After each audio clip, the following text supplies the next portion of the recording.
Bonjour et bienvenue dans cette nouvelle vidéo support de formation Word où nous allons aborder la création de filigranes. Vous pouvez télécharger ce fichier ainsi qu'une image dans une archive qui se trouvera sous la vidéo dans la description. Vous téléchargez et vous décompressez.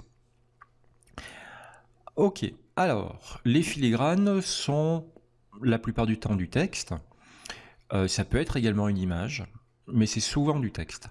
Et c'est généralement écrit en très gros, en travers, avec des mots tels que projet, confidentiel ou non validé par exemple. La plupart du temps, ce sont pour des documents internes à l'entreprise, pas trop pour de la communication externe. On peut trouver des images telles que des logos que l'on peut mettre en filigrane également. Alors, dans un premier temps, nous allons faire un filigrane de texte et ensuite, on va mettre une image.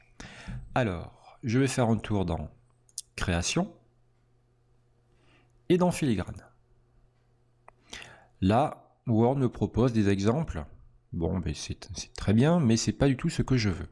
Moi, j'aimerais marquer Appel à projet en diagonale. Je vais taper dans Filigrane personnalisé. Cette fenêtre n'est pas très ergonomique, hein, vous allez voir, mais c'est avec elle qu'on fait le boulot. Alors, moi je veux du texte, en français. Le texte sera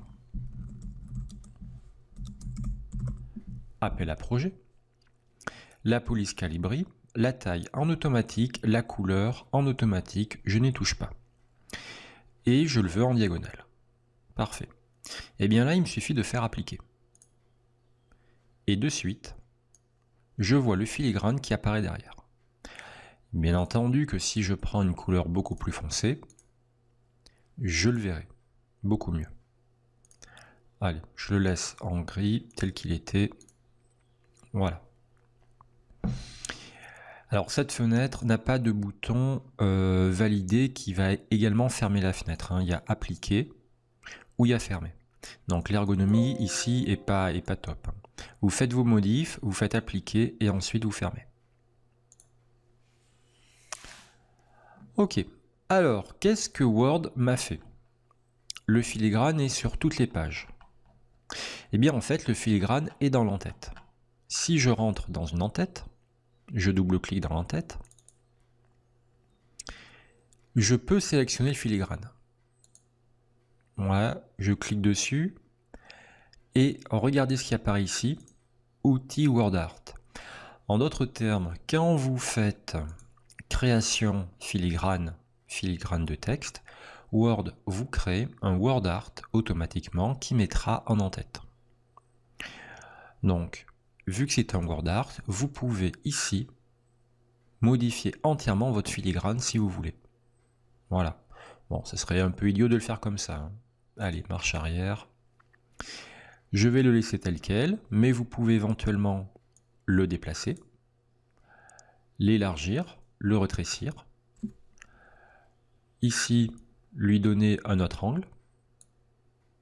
Voilà, tout ça est bien sûr possible. C'est un WordArt comme un autre. Allez, je sors de l'entête, je double-clique dans le document. Parfait. Voilà, et il va bien sûr suivre toutes les manipulations de l'entête. Si vous avez des sections ou si vous voulez la première page différente pour vos entêtes. Ok, allez, on va le supprimer, on va passer au filigrane image. Donc, création, filigrane, supprimer le filigrane. Ok, je vérifie, mais il n'y en a plus du tout. Et maintenant, on va mettre une image, filigrane, personnaliser, image, sélectionner image, je fais parcourir, là je vais dans le dossier de tout à l'heure que je viens de télécharger, appel d'offres, insérer, je laisse tel quel, en particulier le bouton en particulier le bouton estomper qui va rendre l'image beaucoup moins saturée. Ça va désaturer les couleurs, ça va l'éclaircir énormément. Je fais appliquer. Et vous voyez ici, hein, là vous le voyez, le logo, appel d'offres. Si je décoche estomper et que je fasse appliquer, là vous le voyez beaucoup plus nettement, mais c'est même trop. Hein. Donc estomper et appliquer.